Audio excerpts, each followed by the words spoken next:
வணக்கம் நண்பர்களே. இந்த பதிவில் நம்ம பார்க்கக்கூடியது என்ன அப்படின்னு கேட்டால், அதிசார குரு பெயர்ச்சியுடைய ஒரு தனித்துவமான பலன்களுக்கு ஒரு பதிவாக கொடுக்கலாம் அப்படின்னு நான் விருப்பப்படுகிறேன். ஏனென்றால் ரொம்ப முக்கியமான ஒரு இயற்கை சுபகிரகமான காலச்சக்கரத்தின் பாக்கியஸ்தானத்திற்குரிய அதிபதியான காலச்சக்கரத்தின் விரையாதிபதியுமாக இருக்கக்கூடிய இந்த குரு கிரகம் ரொம்ப ஃபாஸ்டான ஃபார்வர்ட் மோஷனில் அதிசாரமாக மிதுனத்திலிருந்து கடக ராசிக்கு அவர் ரொம்ப வேகமாக வரக்கூடிய நிலையும், சிறிது நாட்கள் மட்டும் கடகத்தில் இருந்து விட்டு மீண்டும் வக்ரகதி அடைந்து மிதுனத்திற்கே திரும்பவும் அவர் எந்த இடத்திலிருந்து புறப்பட்டாரோ அந்த இடத்திற்கே செல்லக்கூடிய நிலையும் இருக்கிறது. இதுதான் அதிசாரத்திற்கு ஒரு சின்ன விளக்கமாக நான் சொல்ல நினைக்கிறேன். இது நடக்கக்கூடிய நாள் எத்தனை நாட்கள் அப்படின்னு பார்க்கும் பொழுது, அக்டோபர் மாதம் 18ஆம் தேதி கடக ராசிக்குள் அவர் பிரவேசம் அடையக்கூடிய அதிசார குருவாக ராசி மாற்றம் அடைய இருக்கிறார்.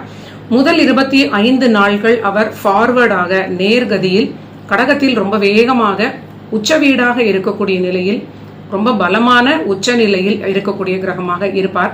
அடுத்ததாக 2ஆம் பகுதியாக வரக்கூடிய நவம்பர் 11ஆம் தேதி முதல் அதிசாரத்தில் உள்ள அந்த கடகத்தில் அமர்ந்த குரு கிரகம் வக்ரகதி அடைந்து உச்ச வீட்டில் வக்ர நிலையில் அவர் நீச பலனை கொடுக்கலாம். இல்லைன்னா அந்த உச்ச பலன்களை வெகுவாக குறைக்கக்கூடிய நிலையாக உச்ச வீட்டில் வக்ரம் அடையக்கூடிய கிரகம் உச்ச பலன்களை கொஞ்சம் வெகுவாக குறைக்கும். இல்லைன்னா சில நூல்களில் நீச பலனை கூட கொடுக்கும் அப்படின்னு சொல்கிறார்கள். அந்த உச்சத்திற்கு நேர் எதிர்மறையான பலனை வக்ரகதியில் கொடுக்கும் அப்படின்னு சொல்லக்கூடிய நிலை நவம்பர் 11 முதல் டிசம்பர் 4 வரை இருக்கக்கூடிய நிலையாக இருக்கும். மொத்தத்தில் இருக்கக்கூடிய இந்த 48 நாட்களில் முதல் 25 நாட்கள் அவர் நேர்கதியிலும், பிறகு இருக்கக்கூடிய 23 நாட்கள் அவர் வக்ரகதியிலும் இருக்கக்கூடிய நிலை.